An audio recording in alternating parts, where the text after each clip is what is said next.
building is one of the tallest purely commercial buildings here in Chicago. It only took 3 years to construct this building, and it only cost about $800 million to construct this building. No big deal. No big deal. Now, the patrons of Bank of America actually helped pay for this building, so if you bank at Bank of America, well, thank you so much for this gorgeous tower that we have down here on our river. Now, if you're looking towards the bottom of this building, and you see this hollowed out area behind these chicken feet legs down here, this space is hollowed out because of the zoning laws here in Chicago to continue the Riverwalk. We're going to talk more about the relationship between Chicago and its river, how much it has changed, and how important it is to note those changes a little later on in our tour. But we're going to move on to the building right next to the Bank of America building. Coming up on our left, another Art Deco giant, shaped like a gigantic throne. This is the Civic Opera building. Now, the theater itself is in the seat of the throne. This is the second largest opera house in North America. Definitely the largest auditorium downtown. It seats about 3,600 people. Now, what's cool about the inside of this theater is that it's actually designed to enhance acoustics. So I don't know if y'all go to a lot of theater shows, but usually when you go, the seats that the audience are sitting in are really cushy and comfy because you're going to be there a while. Now, the seats inside of this theater may be a little less comfy because they are solid wooden.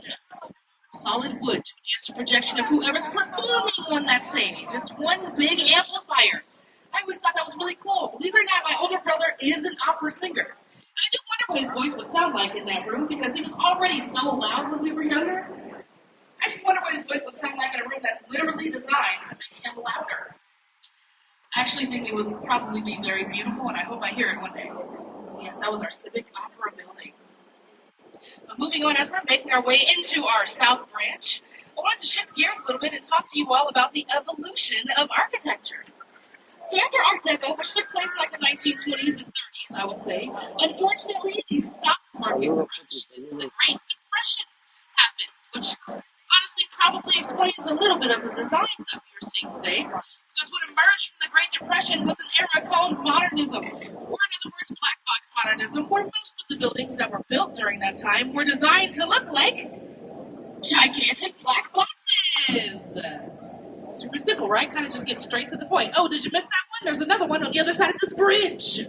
Now, the features of these buildings include the use of black color, sharp edges, sharp corners, little to no decoration, tall, dark glass curtain windows made from materials used to show off the technology of the day.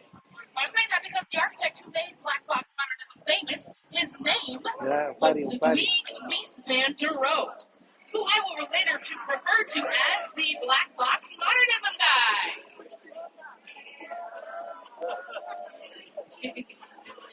Again, I just figured it's a little easier to remember. Again, Ludwig Mies van der Rohe, the black box modernism guy. He will come up again, so try to remember. Ludwig Mies van der Rohe, the black box modernism guy. Also famous for coining the phrase, less is more. Which makes sense to me because when I think about that phrase, I actually think about the evolution of the iPhone. Now, we're in some of our lives where if you don't have an iPhone, you definitely know someone with an iPhone, right? Somehow, some way, both of those things are untrue. Your tour guide actually has an iPhone. So I guarantee you know at least one person. But it feels like as the numbers of the iPhone go up, the use of buttons go down. It feels like the overall objective of iPhones is to use the least amount of buttons possible to communicate with someone. So whenever I get an upgrade on my iPhone, I actually think about the evolution of architecture. Maybe you will too the next time you get an upgrade as well. But moving on, if you look kind of straight ahead to the left a little bit, you'll see another example of black box modernism. But of course, what is popping out to us is this gigantic two-scale map of the Chicago River in the front of the building. I want everyone to pay attention, please, because the name of this building is really hard to pronounce, and it took me a while to memorize it, all right? This is the MAP building. MAP building. Good. Otherwise known as 300 South Wacker.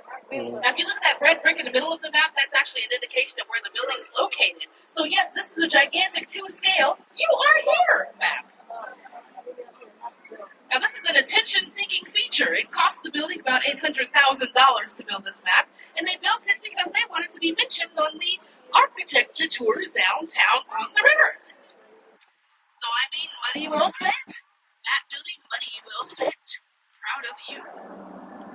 Moving on, though. Coming up on our right, we have another Art Deco giant. Again, can you tell I love Art Deco architecture? It's my favorite stuff. Now, this Art Deco giant is a very big deal here in Chicago. This is the old main post office.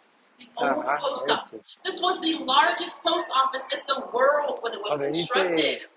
Now, you also might recognize the old post office as the Gotham City Bank from the film The Dark Knight. So if you remember the scene where the Joker was robbing the bank, he was robbing the old post office. When he drove through the wall onto the street, he drove through the wall onto Van Buren Street, which is what we just cruised under, the old post office. Now, I know that I briefly mentioned that Chicago was the meatpacking capital of the world. This was also kind of a trading capital, mostly because of the old post office. This building was the mail order catalog home base. So whenever you ordered an item from a catalog and you had it sent to your home, this is where those shipments were made. This is where items were sent out. This is where items were sent back. We had big names here. We had like a Reward. We had Sears. In short, what I'm actually trying to say is this building was basically the original Amazon. This was Amazon before Amazon became Amazon. Exactly. Now, unfortunately, the old post office closed down in the 90s, but no worries. It was renovated decades later, and although it's not being used as a post office right now, it is almost at full capacity today. I don't know if you all saw the Uber sign out front as we cruised by, but Uber's office is in there, Walgreens' office is also in there, and Pepsi-Cola's office is also in there, just to name a few of those companies. Yes, that was our old main post office. As we're making our way deeper into the South Branch, I wanted to shift gears one last time and tell you all the story about an event that changed Chicago forever. I'm sure a lot of people know where I am going with this. On October 8th, in 1871, a fire started near the southwest side of Chicago. Actually, not super far from here. Now, it started near a barn owned by a lady named Catherine O'Leary. Now, I know that there are rumors circulating about how this fire started, like a cow named Daisy tipping over a lantern. And that is how it started. That is actually not how it started. Truthfully, we don't really know how it started. We just know that it did start, and the winds of our city spread throughout the heart of Chicago, and it burned for 2 days. 2 days. Now, I know that I briefly mentioned this at the beginning of our tour, but I am from California, so a 2-day fire for me personally is a little short. But this fire in particular did a lot in 2 days. In 2 days, this fire burned down over 17,000 buildings, took the lives of well over 300 people, and it made about a third of Chicago's entire population homeless. Imagine living in Chicago at that time, having your home taken away, probably having your job taken away. I'm sure that there were a lot of people back then who thought that there was no hope nor a future for Chicago. But luckily, not everybody thought this way.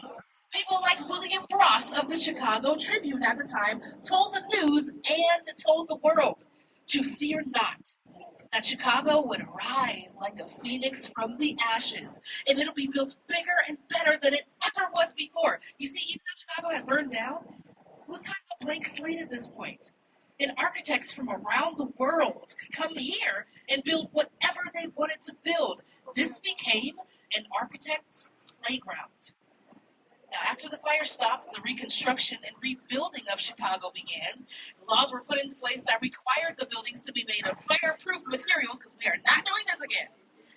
Now, these materials included red brick, stone, and the most popular one being terracotta clay. In fact, because of terracotta clay, Chicago became one of the most fireproof cities in the nation. Shortly after this, William LeBaron Jenney designed the very first modern skyscraper here in Chicago. This was the birthplace of the skyscraper. Shortly after that, the beautiful skyline that we get to stare at every day was created. This all happened within the span of like 20 years. 20 years! And Chicago was proud of themselves. In fact, they were so proud of themselves, they hosted their own housewarming party, and they called it the World's Columbian Exposition of 1893. For that year, Chicago hosted the World's Fair, and they invited the world not only for the fair, but to also show off their bright and shiny new downtown area that they just built from the ground up. Within 20 years, the population in Chicago went from 300,000 to over 1 million people. Because that is what Chicago does. It shows us what a bounce back is supposed to look like. Alrighty, we're actually coming up on our second break. Again, the boat's going to go forward. We're going to turn around. We're going to start making our way going back towards our main branch. While this is happening, feel free to stand and stretch your legs, use the bathrooms in the back, visit Jesse at the bar in the back if you would like to. I will be up here to answer any questions that you all have. A lot of people ask about this building to our right. This is an old Union Station power plant. Absolutely nothing happens here. They don't do anything for Halloween. It kind of feels like a missed opportunity for a haunted house. It's not even haunted. It kind of feels like a missed opportunity for the afterlife. That's just me. Literally nothing happens there. They're just deciding whether or not they want to tear it down. It's just going to cost a lot of money. So it's kind of just there. But yes, I will talk to you all once we start making our way back towards our main branch. This is going to be a pretty brief break, but still enjoy this brief break.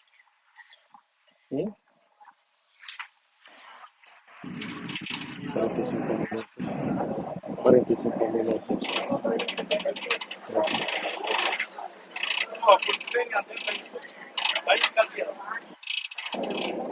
Debe terminar el lado. Debe terminar el lado. A ver, sí, Jiménez.